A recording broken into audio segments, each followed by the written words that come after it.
Namaste everyone and welcome to another edition of the Ramanand Sagar Ramayan review from the Hindu Pod. My name is Pradeep and I'm the dad. My name is Vishala and I am the daughter. Hello Vishala, how are you doing today? I'm good. How about you? I am doing excellent. I am quite happy in this new year of 2024 to be able to sit with you once again and continue with our coverage of the Ramanand Sagar Ramayan. And while we were off, we came to a realization about something. And that is, I have the Ramanand Sagar Ramayan tapes on DVD. And I started watching the DVDs. And I realized that the DVDs are a little bit different from the YouTube videos that we have been linking to. And we have actually been giving our reviews based on the YouTube videos, which again, they're a little bit different from the DVD videos. So when we give our reviews now, we will be giving it from the DVDs because the DVDs are more complete. So if you hear things on the review that you did not see in the video, it is because they're coming from the DVDs. The DVDs are still available. You can buy them online. You just might have to do a little bit of a search, and I will do some of that and probably put a link on the show notes as to where you can find them if you want to buy them. So Vishala, what episode are we going to be doing today? Season 1, episode 13. And what is the name of this episode? How do I... Aha, you can't. I can't say that. Okay, so as we were saying before, the YouTube video and the DVD actually has two different names. The YouTube video calls it Rajyabhishek, which is the Abhishek, the bathing of the king, the new king, the initiation of the new king. And the DVD names it Manthara poisons Kaikayee's mind. So it's two completely different names. That's another difference that we have between the two. What is the IMDb description, Vishala? Celebrations mark the proclamation of Raam as heir to the throne, but Manthra provokes Kaikayee into sabotaging the coronation. Yep. IMDb gives this a rating of 9 stars. I think it well deserves that. What do you think? Yep. Yeah. The original air date was on April the 26th, 1987. And Vishala, where can we find these episodes? YouTube. Yep, they're on YouTube. We're going to link them on the show notes, and I will also try to find where you guys, if you wanted to buy the DVDs, where you can buy them. What's your overall thoughts on this episode? I feel like the story progressed like a little faster in this episode, even though it didn't really feel like it at first. Like whenever you think over the events that happened in the episode, you're like, oh wait, that a lot more happened than I realized. Yeah, there's yet again, it's picking up. We're getting to the point where Shri Raam is going to be banished soon. They speak about that a little bit in the episode as well. And this is where, a lot of the childhood innocence of the Ramayana is going to actually leave, and we're going to start getting into the nuts and bolts of the story. So definitely it's going to start picking up, and I think, going forward, this is probably what the pace is going to be like. And there were quite a few things they could have added onto this episode as well, but they did not, and we will talk a little bit about it as we go along. Are you ready, Shala? Mm-hmm. All right, if you're ready, we can get started. Why don't you go ahead and start, and I will jump in where I can. Okay. So, just a little recap of the last episode. Where we left off was at the decision of Ram's coronation. He was told by Dashrath that he will be king, and Bharat and Shatrughan are out of town with their uncle. Right. So the episode starts with Sita getting her hair brushed by a maidservant when Lakshman walks in. He informs that Ram will be crowned king tomorrow, and alongside him Sita will be crowned. Sita asks why must this all take place so soon, and Ram says he wonders the same thing, it just doesn't seem right to him. Yeah, so what I loved about this scene was Lakshman's kind of boyish innocence. He runs in there and he's so excited to tell Sita Devi what is happening, and he doesn't even think in his mind that any of this is feels a little bit off, right? So Shri Ram is thinking, well, this is too fast. Sita Devi is thinking this is too fast. He's like, "Yay, And we get to he be doesn't king." care. No, you deserve this. What are you talking about? I love this about him. So Ram explains that they were all born together, raised, and they got married together. Why are they crowning only one of them? Right. Lakshman says it's because he's the eldest of them all. It's tradition for him to be crowned. Ram also says that Bharat and Shatrughan aren't here. He doesn't feel any excitement or thrill. Lakshman says the excitement of the people is worth seeing. The scene cuts to the royal messenger beating a drum on a chariot. The kingdom listened to him as he made the announcements, but then the camera zoomed into one specific person in the crowd. Yes, we see my girl, Manthara, in all her glory. Yeah. So the way this plays out in the Ramanand Sagar Ramayan is just a little bit different in Valmiki's Ramayan. In Valmiki's Ramayan, Raja Dashrath is, he's in the court and he has all the subservient kings are there with him. He has Guru Vashishta is there. He has Shri Ram is there. They're discussing all of this and they're making decisions. Now, they have not consulted any of the queens. None of the queens know what's happening. And they, at this point, didn't even tell the people. But what happens is one of the courtiers of Raja Dashrath, he gets so excited, he comes out and he starts spreading the rumor. He starts telling everybody that Shri Ram is to be king. And the same courtier eventually makes his way to Mata Kaushalya and Sumitra, and he tells them as well. So the court knows, the people know, and Mata Kaushalya, Mata Sumitra knows. But the one person that does not know is Kaikayee. Now, Manthara is in the crowd and she sees all this festivity starts happening because as soon as the people gets to find out that Shri Ram is going to be king, they are so excited. They will do anything, right? So they start, as you can see in the episode, they're inviting people. People are coming by boat. They're starting to prepare. They're starting to decorate. They're lighting lights. They're doing all kinds of things, right? So everybody is doing all of this. Manthara is in the crowd and she doesn't know. Nobody's told her because she has this kind of standoffish attitude that nobody wants to speak to Manthara. Eventually, she goes to one of the junior aides and she asks them, what is happening? And they're like, well, you don't know? Rama is going to be crowned king tomorrow.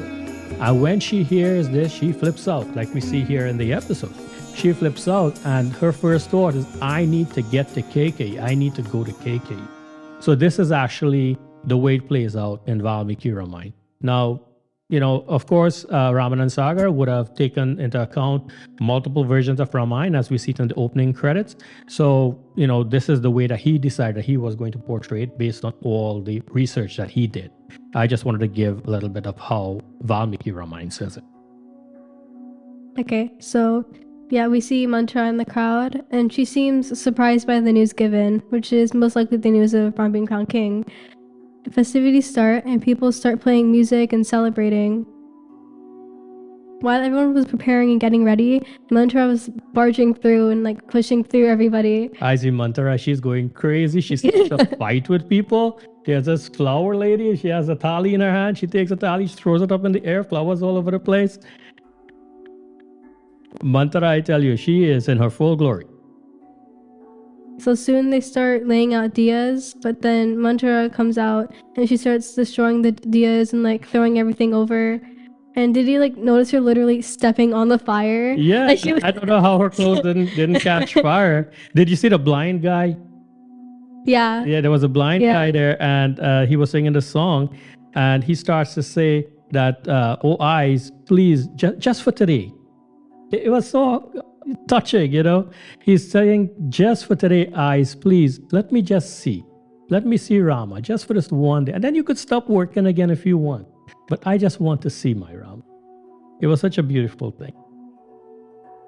So later on in the night, the scene cuts to Ram and Sita says how everywhere is all lit up with lights. And Ram agrees, and they're both just looking out the lights. So I'm looking at them, looking out the balcony, And they're looking at exactly the same place where Manthara was running around and breaking up the diyas and all of that. I'm thinking to myself, did they see? Did they see when she did all of that? So Lakshman and Urmila come in, and Lakshman says how he's seen every part of Ayodhya and no place has any darkness at all. He says that shows how much they love Ram. Yeah, so Lakshmana again is showing off his boyish mentality. You know what I mean? He's just looking to enjoy. He's running around. He is so excited about that. He doesn't think of any consequences at all. All he knows is my Rama is going to be king tomorrow, and I am going to enjoy this as much as I can. Ram responds saying that when one gets this much love from the people, it becomes difficult to be worthy of it. Yeah, he says that I feel like soon I'll be facing the most testing moment of my life, and one must pay the price of love. So this is kind of foretelling what it is going to happen very soon. So in Ramayan, there's a little story that happens here. When the announcement of Shri Ram's coronation takes place and all the celebration starts happening, the Devatas, they start to worry. And they're thinking to themselves, if Rama is crowned king, then he will become comfortable in Ayodhya and he would not be able to complete his mission, which is to rid the earth of evil. So together they elect Narada to go and to speak with Rama. Narada goes and he bows and, he pays his respects. And he tells Shri Ram of the Devatas' concerns. And Rama tells him, yes, Naraji, I totally understand, but this has to take time and it has to work out the way it's supposed to work out. But don't worry, tomorrow itself, I will leave and I will go to the forest. So go back and tell Brahma, tell the Devatas that they are not to worry. I will take care of it. So after that, the scene cuts to Manthara walking down a hall, and she's like bumping into everyone and pushing down their things. And she gets into a fight with some of the ladies there, and they start arguing and they say some interesting things to each other. Yeah, I see. This is Manthara again. She's running around and all she cares about, she has to get to Kaikayee. I have to get to Kaikayee. I have to tell her. And we have to come up with a plan, right? This is what's going on in Manthara's mind. And she's pushing people out of the way. And one of the ladies says, why so grumpy, hunchback? It was so funny. I'm looking at Manthara saying Manthara is the original Karen.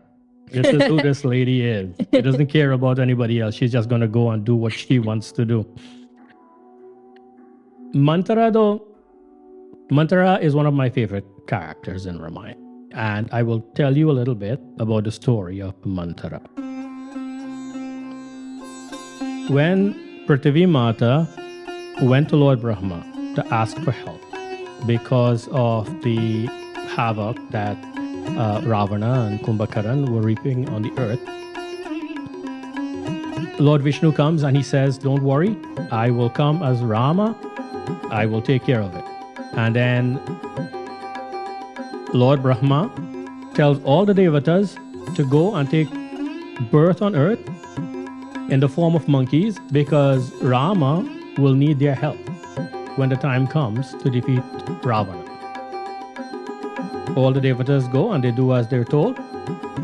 But Lord Brahma is there and he's thinking to himself, well, I can see the future because the Lord has told me what he's going to do. I am the creator, I can see, and he can kind of tell that, what's going to happen in the palace might be a little bit iffy. So he wants a backup. He calls to this Gandharva. The Gandharvas are these celestial beings. They are like the musicians, the singers, and so on in the heavenly regions. He calls this Gandharva, and the Gandharva's name is Dundubi. And he tells Dundubi what the Lord's mission is. And he tells her, look, I have a job for you. There's something I want you to do. He explains to her, I want you to go and be born in the land of Kaikayee, and you will take the form of Manthara. You will be the maidservant of Kaikayee. And he explains everything to her that he needs her to do. So she gladly agrees because she's going to get to be a part of the Lord's Leela. She goes and she takes birth, and just as everything is said, so it happens. But she doesn't remember exactly what this conversation is, because once she's born, this comes out. She just has this burning urge. She has this drive in her that this is what she needs to do.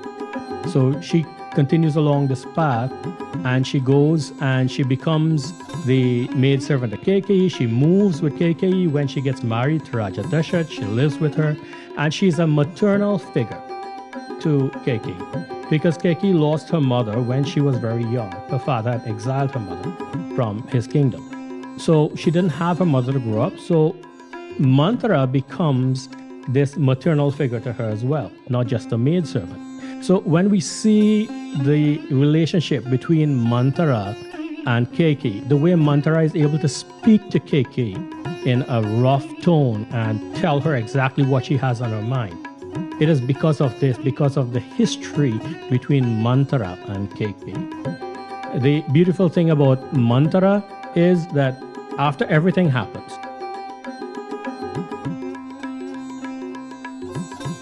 Bharat comes back, and Bharat finds out what his mother has done. And he admonishes his mother, he disowns his mother, and Manthara is right there.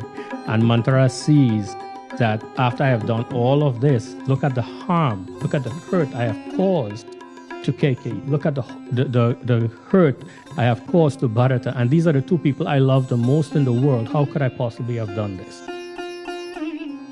When Bharata leaves and he goes to try to bring back Shri Ram from the forest, and he begs him, look, forget about everything. Forget about this banishment. I want you to be king. I want you to come back. I want you to be crowned. And Shri Ram tells them, no, he can't do that. He has to fulfill the word of his father. In that group of people that goes with Bharata, Manthara is there. And as soon as Manthara gets a chance, she goes to Shri Ram and she holds onto his feet and she begs his forgiveness. And she says, Lord, I didn't know. I had no idea of what it is that I was doing. And she says, look at Bharata. Look at how sad he is. Look at Kaikayee. Look at how sad she is. And all of this is because of me. All this is my fault. And Shri Ram picks her up and he holds her and he says, Manthara, you have done exactly as you were supposed to do. And he reveals to her what her leela, what her role in all of this was. And he tells her, don't worry. You leave, you go back, and you live your life. And you be happy. And when I come back in the form of Krishna, you will attain moksha at that point. And at this point here, it becomes a little bit iffy, because some people say that this role was actually acted by Surpanak, and some people say this role was acted by Manthara. In different readings, I've seen it in both ways. But she comes back as a hunchback in Dwapara Yuga, and Shri Krishna hugs her, and she regains her Gandharva form. And once she regains her Gandharva form, she's able to go back and she goes to Vaikuntha Lok. And this is how Dundubi, that Gandharva, this is how she attains moksha. So this is, in a nutshell, the story of Manthara. So when you see Manthara and you hear what's going to happen at this episode of the podcast, don't be mad at her. Don't be upset with her. She's just simply performing the role that she is supposed to be performing. And, you know, I love flawed characters, and she plays this role to perfection. It is just beautiful to watch. So after Manthara finishes that little argument, the scene shows Kaikayee giving gifts to some girls. Then Manthara enters right as she says, I wonder where Manthara is. Like right as she says that. Yeah, you notice the way she says it, right? This is the relationship that they have. She says, she's looking for Manthara, and she says, I wonder where the wretch is. This is how she talks about Manthara, which kind of shows you she understands Manthara's mind. She understands the way Manthara thinks. So it shows you that although she understands who Manthara is, she still has this love for Manthara because she saves the very best gift at the end to give to Manthara. So yeah, I understand how she is, but I could deal with her. I'm okay with that. This is Kaikayee's thinking. So when Manthara enters, she looks over and she starts yelling at her, asking her where she was. And she shows Manthara a necklace she kept for her, and she's like trying to give it to her and put it around her neck. But Manthara says, "Don't put it around my neck, cut off my head." And Kaikayee asks like why she's so upset. Her condition fills her with dread. Yeah. Manthara. Yeah, I don't want to wear that. You better cut off my neck. I don't want to have anything to do with that. Okay, go ahead. She asks if everyone is okay, and Manthara says everyone's alright, but she isn't. Kaikayee says she's swimming in a sea of happiness she can only see when Raam will be king. Manthara speaks back, and Kaikayee says how Lakshman must have gotten to her head, because Raam can't speak harshly to anyone. Manthara says how by being sweet, he'll turn everyone on the kingdom on his side. Kaikayee yells at her, saying that she'll cut off her tongue if she continues speaking like that.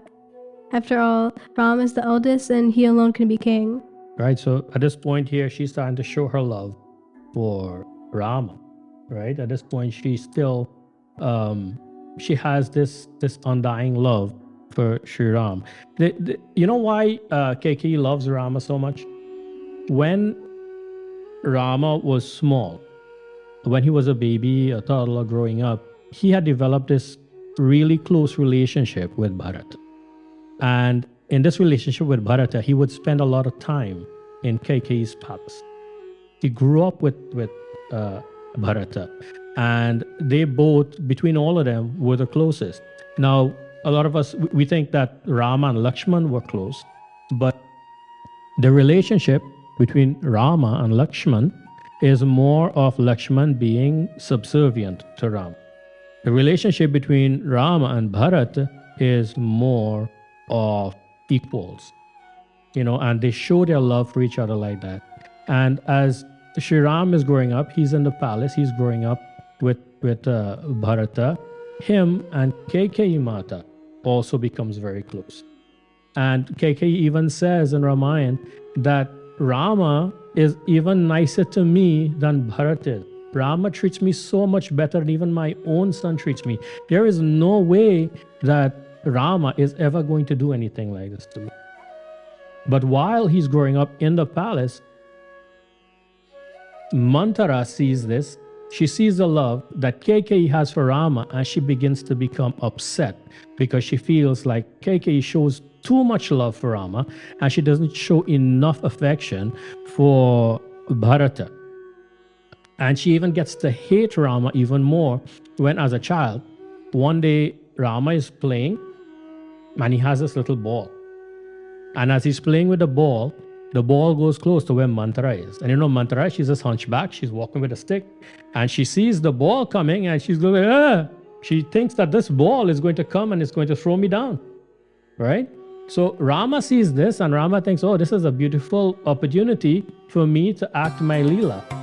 He goes to Manthara and he grabs her leg. And as he grabs her leg, she pulls back and she's thinking to herself, this little child, he is so wicked, he wants to throw me down. And from that point on, she vowed that she will get her revenge on Rama. So what we're going to see here now is Manthara's revenge on Rama with this thing that she has in her mind. Manthara says that Ram will be king and Bharat will be a slave, and Kaikayee will be a maidservant. Kaikayee says, how could she think so wickedly of Ram? She loves her more than he loves Kaushalya. He loves his younger brothers more than his own life. Manthara says to forget those days Ram made a pretense of love for her, and made a show of loving Bharat more than his own life. Bharat is a thorn on Ram's path. She doesn't know what plots he'll hatch to rid this thorn. And here is when she starts to get into Kaikeyee's head. You could see it on her face. Yeah. So at this point, Manthara is realizing that if she continues speaking the way she was speaking before, she would not be able to get through to Kaikayee. According to the Adhyatma Ramayan, Vedavyas says that Manthara turns to Kaikayee and she calls her, she says, "Oh, you most unfortunate idiot. How dare you sleep when a most grave trouble has befallen you?" This is the way that she is speaking to her master. That just again tells you the relationship that they have. And as she starts to get into this conversation, there is another small story that is happening in the background. So the Devatas again, not satisfied with Narad Muni coming and saying that Shri Ram says, "Don't worry, we'll take care of it." They decide that they want to once again intervene to make sure that this Leela plays out the way it is supposed to. So what they do is they go to Saraswati Devi and they tell Saraswati Devi that we need you to go and to guarantee that this happens. So when we look at the episode, up until a certain point, Kaikayee is definitely on Rama's side. And then it seems like a switch is flipped. And then she changes. And what happens here is Saraswati Devi enters the mind of Kaikayee and clouds her judgment. And when Saraswati Devi does that, then she starts to change. She forgets everything. She forgets all the love she has for Rama. She forgets all the love that Rama has for her. She forgets the family, the bonds that she has with her family, with Dashrath, with the other queens. And all of a sudden, all she cares about is Bharata. And she will do whatever Manthara tells her to do. Manthara says to protect her Bharat, and Kaikayee rushes to her and she asks what she's saying. Manthara says if she wasn't so naive, Bharat could have been king. You thought the king was your slave. He sends Bharat off to his grandfather's and then prepares for Ram's coronation. Kaikayee asks for Manthara to get away. This is such a devious conspiracy. She asks who filled her mind with such horrible evil. Yeah, so Manthara is... Notice what she's doing, and this is people that want to sow discord. This is what they do. They take a grain of truth and they build their entire case of lies around that. It is true. It is true that Dasharatha had sent Bharat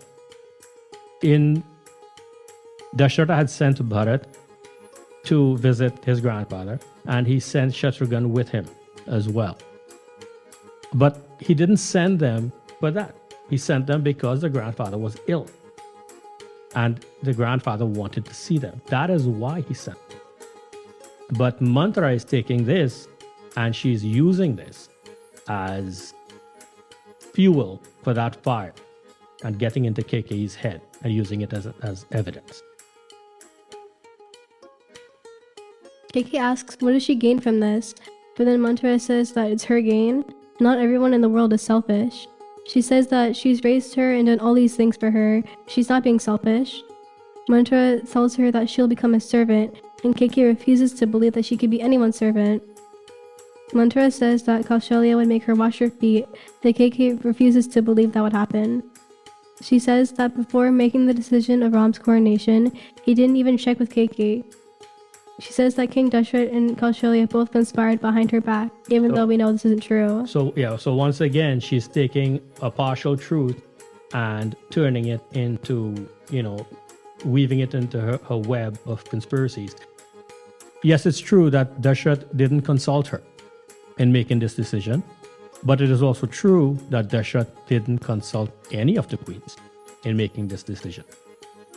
The fact that the queens found out before she did is really not of Dashrath's doing, right? This is something that circumstances sort of dictated that this is the way it played out. But she is using this as fuel again for that fire to cause hate in Kaikeyi's heart. So around this point is when Manthara finally gets into Kaikeyi's mind. Kaikayee says no, she'd drink poison and die before she could ever become someone's servant. Manthara says anything could happen in a night, throw your dice right and the victory's ours. Kaikayee says she doesn't know what to do now. Manthara is all she has. She says, "You show me the way, I'll do it, whatever it is." Manthra reminds her that the king owes her 2 boons, but Kaikayee can't seem to remember. Manthra starts explaining. There was a war between the gods and the demons, and the king had gone to help Indra fight the war. Kaikayee went with him, she was his charioteer. The king was badly injured in the war, and he fainted there. She then guided the chariot skillfully out of danger and saved his life. She pulled out the arrows from his wounded body. The king was so pleased that he said, "My queen, I grant you 2 boons, so ask whatever you want." And Kaikayee said she'd ask for it later. Now is the time to use these boons. Her first demand would be that instead of Raam, Bharat will be king. Kaikayee smiles, thinking that Manthra's decisions are good. She then asks for the second. Manthra says that the second boon will be that she has to exile Raam to the forest for 14 years. Kaikee's a little taken aback, asking why Raam should be exiled. Manthra says how she's already gone soft. Kaikayee says don't be angry, she just doesn't understand. She's sure it's a good idea, she just needs some explaining. So this little story about how Kaikayee gets these boons serves a second purpose as well. And that is to show you why Kaikayee was the favorite queen of Raja Dashrath. Right? Ramayana talks about this, about how Kaikayee Mata was actually the favorite queen. Although she was the last queen, she was the favorite queen of Raja Dashrath. Kaikayee didn't grow up as a castle princess. She wasn't this helpless maiden. She was a warrior princess. And this is why she was able to accompany Raja Dashrath in battle. And the way the telling goes, you can read it in multiple ways. There are different versions of it. Some say that she drove him out of the battlefield, and she tended to his wounds and all of that, like we see here. Some said that her hand was as strong as diamond. The wheel was coming off of the cart, and she put her hand into the axle to hold the wheel in place because her hand was so strong. And when Raja Dashrath realized what she did, this is when he granted her the boons. But the end story is, yes, he did grant her 2 boons, and she did say that she didn't want them, and whenever she needed them, he told her that she would have it. Manthra says that Raam has cast his magic on the people of Ayodhya, and they'll rise in revolt in Raam's cause. It'll take some time for things to work out and get everyone on their side. In 14 years, Bharat can take his place and stamp his authority on Ayodhya. She says to summon the king and change the course of events. So Kaikayee calls to one of her servants, and she does the little clap clap thing, and one of her servants show up. You ever tried calling somebody like that? No. You try it next time and see what happens. Okay. So her servant makes her way to go to Dashrath's palace, but she's stopped by the guards. They say she can't be let in, even after saying it's a message from Kaikayee. She says to inform the king that the youngest queen wishes to see him soon. She then leaves. The scene cuts to Raam and Dashrath speaking, and the king says how tomorrow Raam will be king. But remember, he who wears the crown offers himself up to the nation and its people. To be a king means to be an ascetic. Everything belongs to the nation. If need be, a king must sacrifice his women, sons, and friends, even lay down his life for the nation, because the nation alone is his friend, and it is his family. He continues explaining to Raam the different expectations and attributes of being a king. Yeah, so this is a beautiful part of the story. And watching this, it gives you the understanding of why Shri Raam lived his life in the way he did. This one conversation that he is having with his dad shapes his entire rule as a king. And it actually kind of clarifies some of the decisions that he makes later on. He says, the nation alone is your friend and your family. If you cannot understand this, then you have no right to collect taxes from your people. The king must be the standard bearer, because people will follow in his example. He tells him the king's strength is in justice and not punishment. He says that justice must be impartial, and his generosity must always temper his justice. And what he means is that he must use a sense of discretion when administering justice. He says the king is called God on earth because the life and death of his people are in his hands. He says they rely on him for their joys and their sorrows. And this is why he must be compassionate and practice forgiveness and generosity, which are attributes belonging to God himself. He says a king must lead from in front. He says your subjects will not follow or respect one who is not brave himself. And this is a fantastic lesson in leadership. If you are a leader of anything and you are not willing to stand in front and actually do the work that needs to be done, if you want to be a dictator and tell everybody else what needs to be done, you would not be respected. You have to be able to stand up there, stand with your people, and do everything that needs to be done. He says, a king must be humble to gurus, sages, poets, and thinkers, because it is these people that are the true leaders and they guide the way. He says the king's innermost thoughts must remain locked within him forever. Just because if you're the king, you desire something personally that you want that, no, you have to keep that to yourself. Your first priority is towards the people. You always do what the people wants first. He tells Rama that it is the duty of the outgoing king to impart this knowledge to the new one and to share his experiences of kingship. So this is what he's sitting here with Rama, and this is what he's doing. And this conversation is so important. This is why he tells the guards, don't let anybody come in. We don't want any disturbances. Make sure that we are left alone. The scene cuts to Manthara and Kaikayee, and Kaikeyee's pacing the floor. Manthara says that even though it was the queen's message, the maid wasn't allowed to see the king. Raam isn't even on the throne, and this is what happens. She has to see that the king's sweet words won't cool down this raging anger. Manthara says to not let her husband's words trick her. Kaikayee says to let him come first, and she'll see if he keeps his promise. Manthara says haste can cost you the game, but Kaikayee says what haste? They've hardly any time now. Manthara says you must shoot after you take aim, and Kaikayee asks what must she do then? She has no one but her in all of Ayodhya now.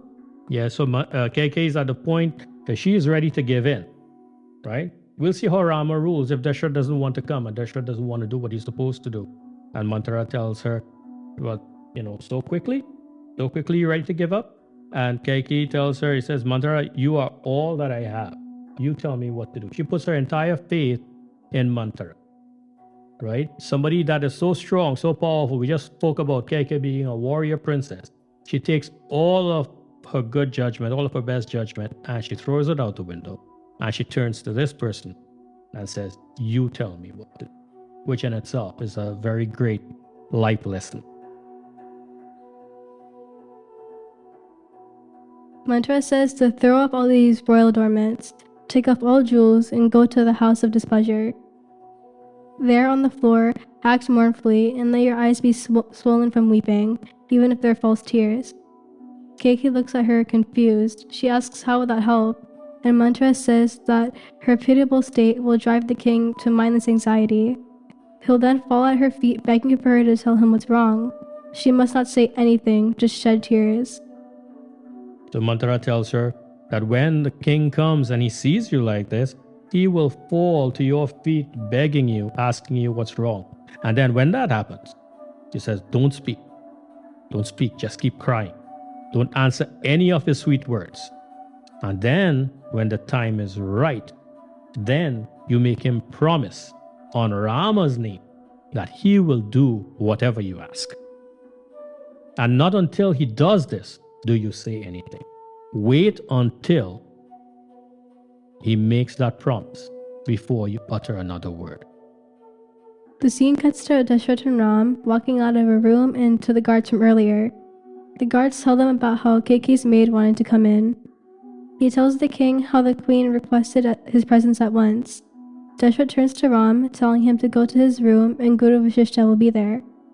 He wants him and Sita to perform certain religious rites and practice austerity. Yeah. So it cuts here to Rama and Sita, and they are doing worship to the Guru. They're washing his feet. And Lakshman and Urmila, they are there in the background and they are helping wherever they can. The Guru blesses them, and he says that this worship is done for their own welfare. He tells them that tomorrow is the coronation. And until then, you are bound by this vow of purity. Until the coronation, you must vow in thoughts, words, and deeds to be pure of soul, exercise self-control, sleep on holy grass on the floor, and to fast. And they, of course, they said, yes, Guruji.